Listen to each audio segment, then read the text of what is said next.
Mama, I made it to Forbes. Look, Mama, I made it to Forbes.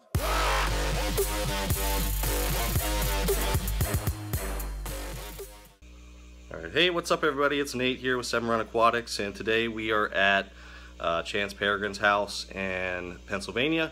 Just thought we'd give you a little fish tour today, and we'll see kind of where it takes us.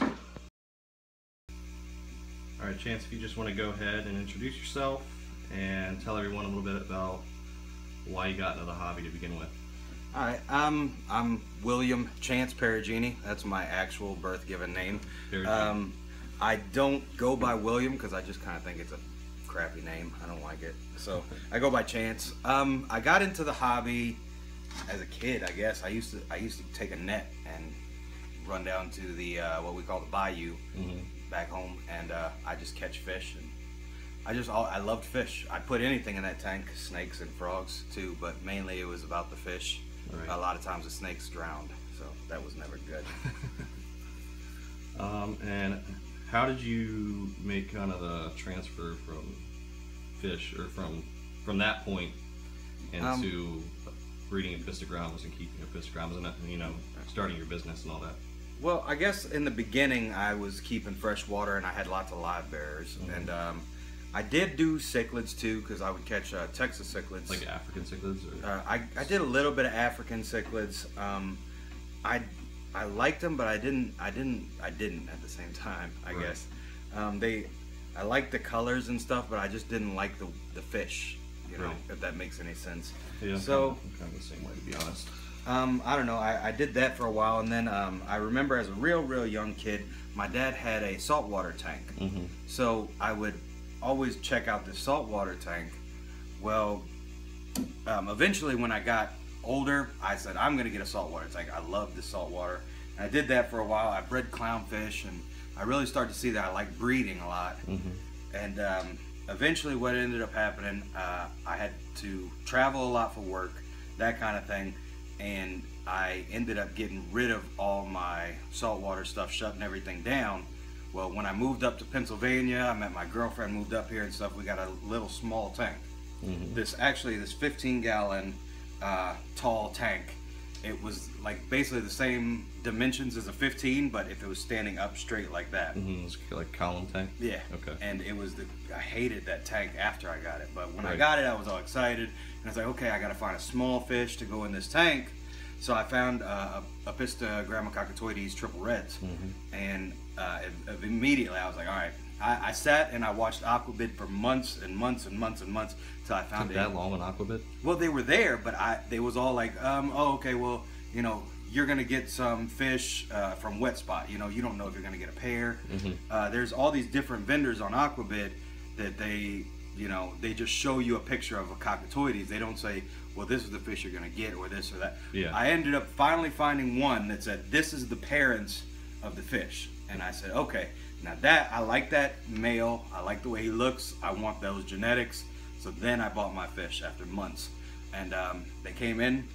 I got them in a 15-gallon long and the 15-gallon tall column, and they were breeding within like a month. And then I had a bunch of fry, and I convinced the girlfriend to let me get another small tank. I'll show you that in a little while. You're gonna laugh at my first fry tank.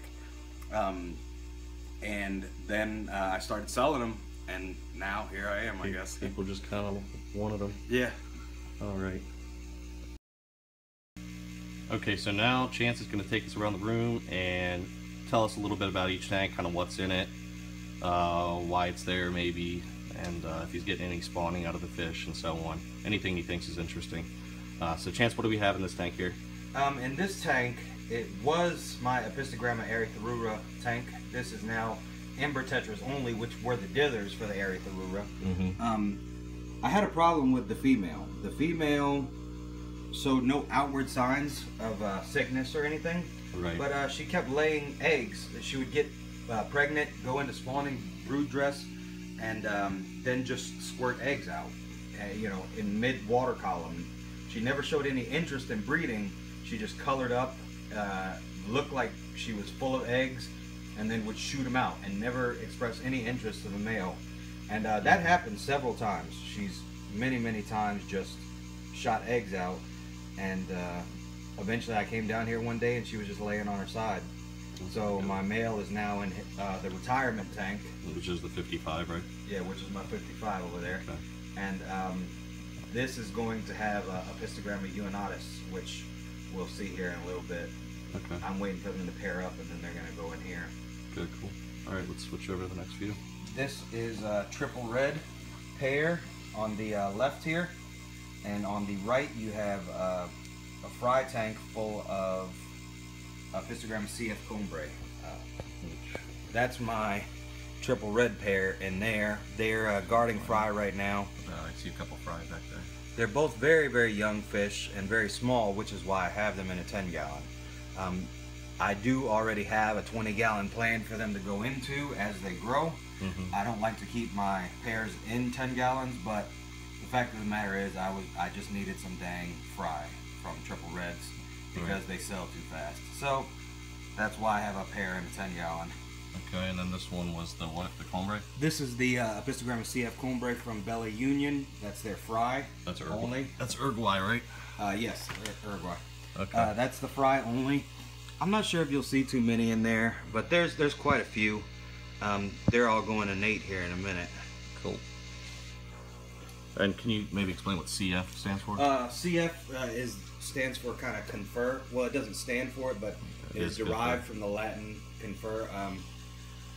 Basically, what it means is the most likely scenario is that this is the species that gets named after, but there is some differences enough that we feel like we should designate it. Okay. So that's why we say CF. It just kind of signifies that, hey, this is the same species, but you are likely the same species, but you probably shouldn't mix it with the other one just to keep genetic lines pure. Okay. In this case, it is because they are from Bella Union, Uruguay. They get the CF designation. There are many, many, many, many miles between them and the normal form of Combray. So okay, cool. And then we can kind of come around here, I guess. Then we get over here. This is the actual Combray pair. Let's see. We can find. What is the female on the left That's side? the male. The male's over here. You give the female more. A lot of times he sticks right up next to the divider. Okay, I see him. I do give the females more room because the females usually have fry when the divider goes in. So they need a little more space. So yeah, I like to give him a little space. He's jumpy. He doesn't like to be bothered too much. She have fry in this tank right now? Yeah, there's fry all over in this tank. They kept spawning, which is why the divider's in there.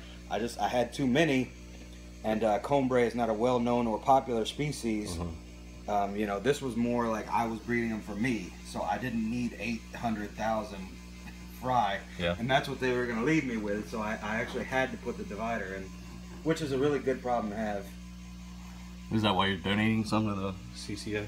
Yeah, well, that's not why. Too many of them. Well, I mean, part of the reason. Matt Quinn actually gave me my pair for free, so that's why I'm donating to the CCA to kind of pay back in kind. I like to do unto others, as they say. This is an empty tank. That was a quarantine tank, and there was ick in it, so now it's just running empty for a while. So starve out the ick. Yeah, starve out the ick. I'll put some treatment in there right now. This is the 20-gallon I was talking about. The triple reds will grow into eventually. Okay. So right now it's just being left alone, and it's going to be treated for ick too before I put anything in there. Cool.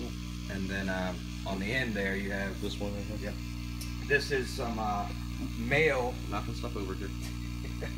This is a bunch of male Nanostomos mortonfelleri, or the coral red pencilfish. There's a bunch of males in there of that, and a pair of Apistogramma CF Borelli Bella Union. Again, they have the same CF designation as the Combray, which is just for distance more than anything else.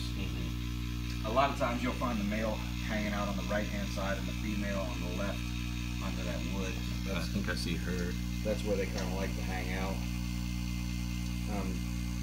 I gotta apologize. I keep all my tanks really dark, which doesn't do well for photos and filming. Well, that's good for them. But it is good for the fish. So. And as you see, plenty of plants grow in the dark, apparently. Well, yeah, I think moss doesn't even need light really to grow. No. This is Apistogramma unitatis. And this one right here? Yep. Okay. I got them from a local club auction, and they were just teeny tiny little things. So when I got them, I brought them home and just growing them out now, trying to see if I can get a nice pair together. And once I get a pair, they'll be going into that 20-gallon that my Erythruro used to be in. Okay. And are these just the cockatoides over here? These are cockatoides fry, yeah. They're juveniles actually now. Let's get a little maybe close up on them.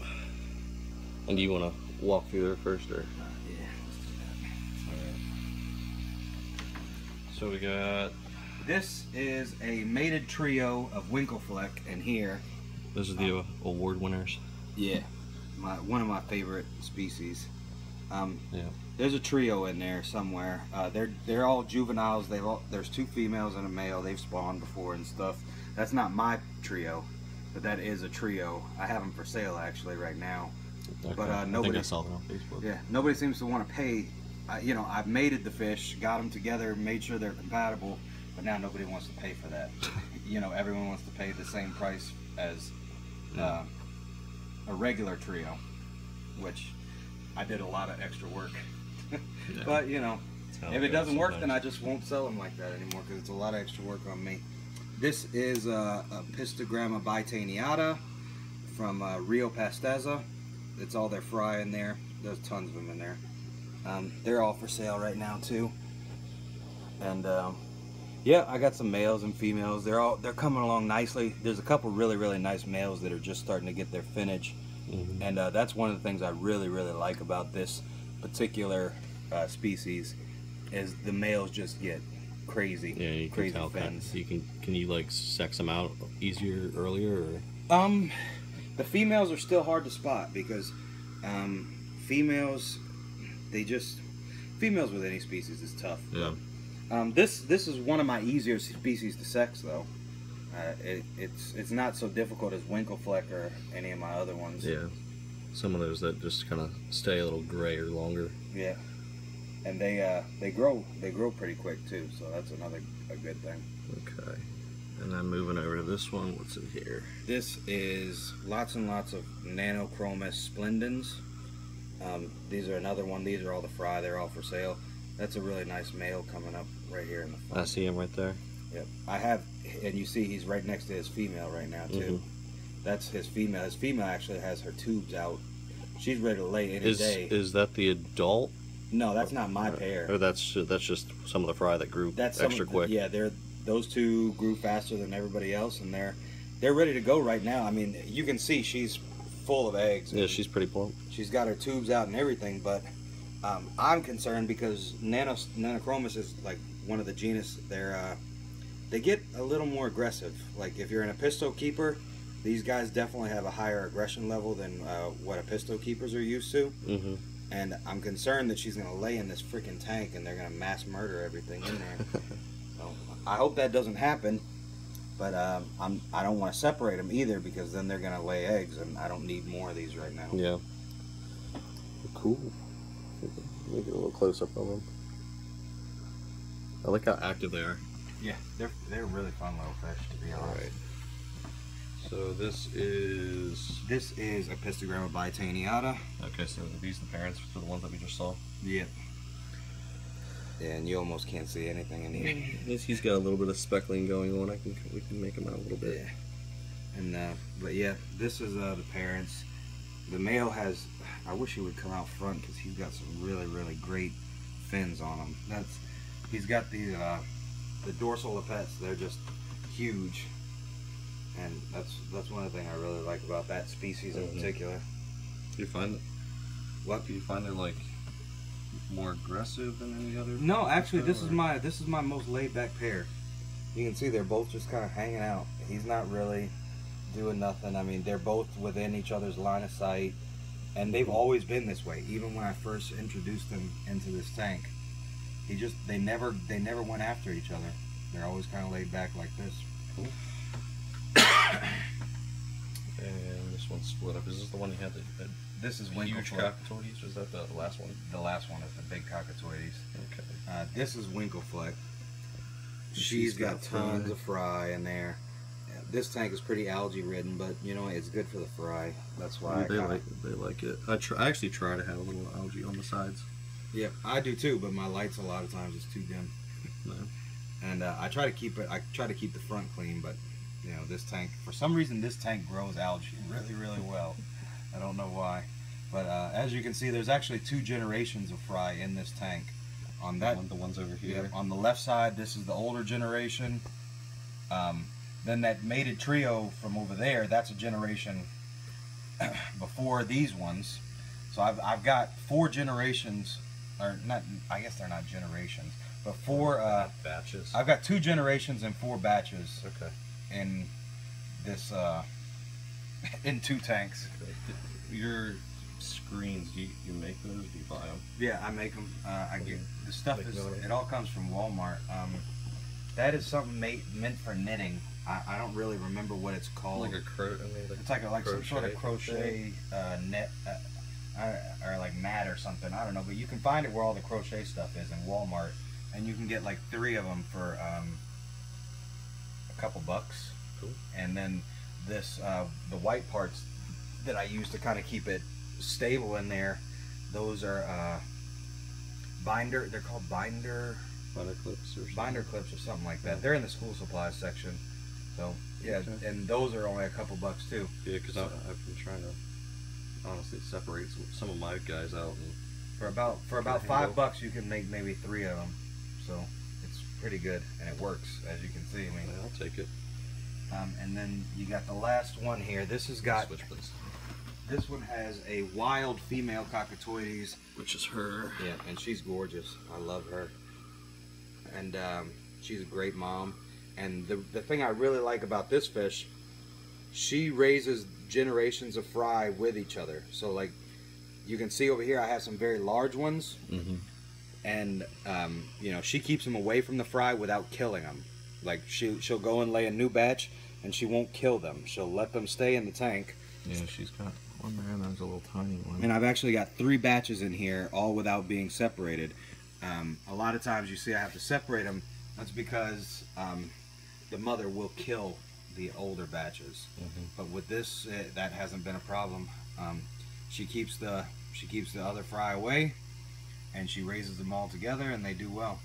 Yeah, I don't know what's up with my female right now. She's kind of, I don't know if it was a water issue or whatever it was, which I think she might be eating them too sometimes, but yeah, she's been having trouble. Is this anything over here? Oh, remember I told you we were going to get to my old fry tank?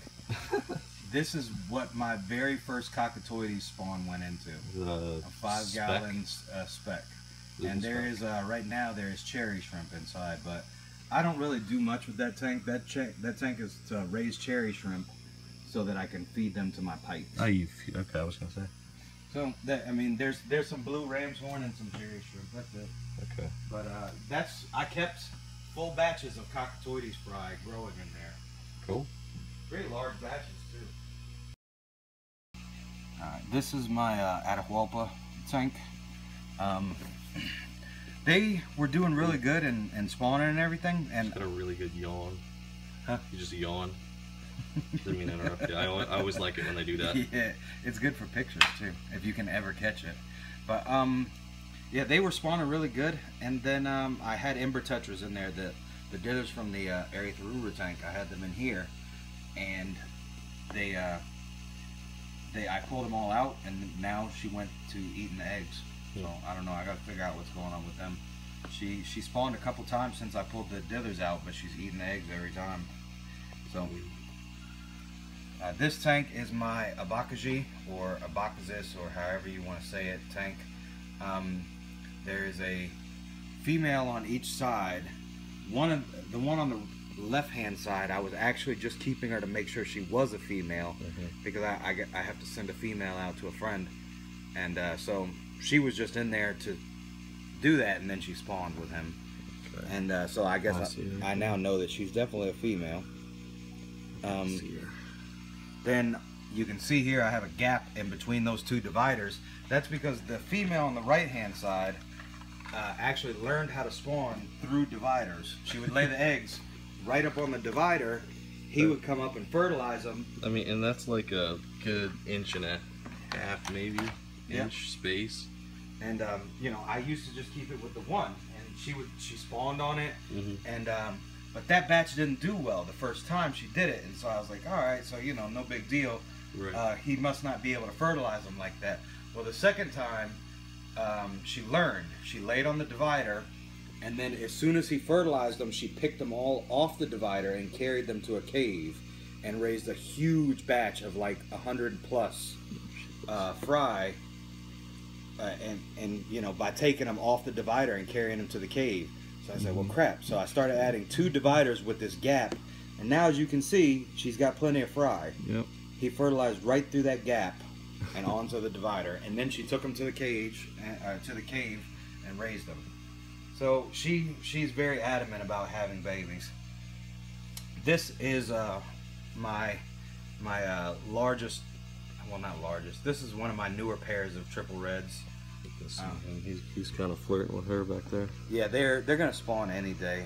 I would say within the next 2 days, I'll definitely have eggs in here. As you can see, there's fry swimming around in there. Sometimes I leave the fry just to kind of see how pairs do, because as you see, I have some pairs that'll raise fry with it, new ones, and then other pairs won't. So sometimes I leave fry to find out. Find their own way, kind of. You know. Okay, and what's up with the 55? This is what I call the retirement tank. There you can see my male Erythrura way over there in the corner. They almost look like the Agassiz or Agassiz. Yeah, they're very closely related to Trifasciata. Okay. But, is that that's not female, is it? No, that's the male. Okay, because I know you have that one female. Is that her right there? Oh, you're talking about my cockatoides. Yeah. Oh, those were all at one point females. Everyone in this tank was a female at a point. Do you think they just I don't know if they changed or not. I have no confirmation of it. There is one in there that's still quite yellow. I can kind of, is that one right there? Yep, that one. She's still very yellow, and she hasn't spawned with any of them. So honestly, I don't know. They all act like males. They all start to look like males. There's only one that still looks kind of female-ish, but I have no kind of proof that they are males. So you know, it's anyone's guess. Then he's only been in here for a few days because I just lost a female. But you can see the one thing that I like about this tank is you get to see them interacting. You know, they have a hierarchy, and they all kind of flare up at each other and stuff. Do you find they fight a lot? They do. There's always one chasing another one, but that's nothing like really life-threatening. No, because I mean, look, if you look right there, you got those two going at it. There's always somebody flaring at somebody in this tank, but because there's so many of them, they can kind of break off and go screw with another one. And I mean, there's places that can kind of go and hide and get away too. And this tank is still growing in. You know, I got tons of plants, and it needs to fill in some more. Once it does, you know, that'll be even more hiding places. But what is? Do you know what that plant is right there? In the back? Is it?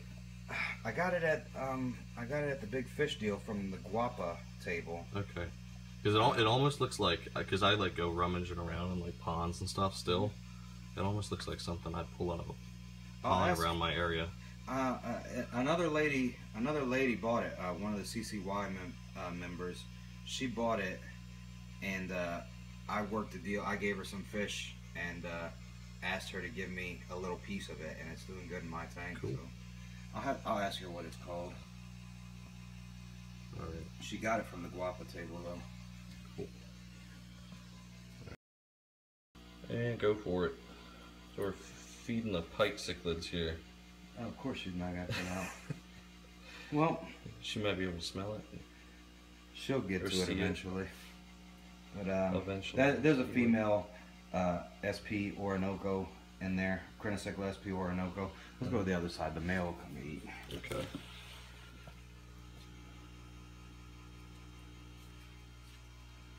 There he is. Ooh. Yeah, they're quick. They got that quick.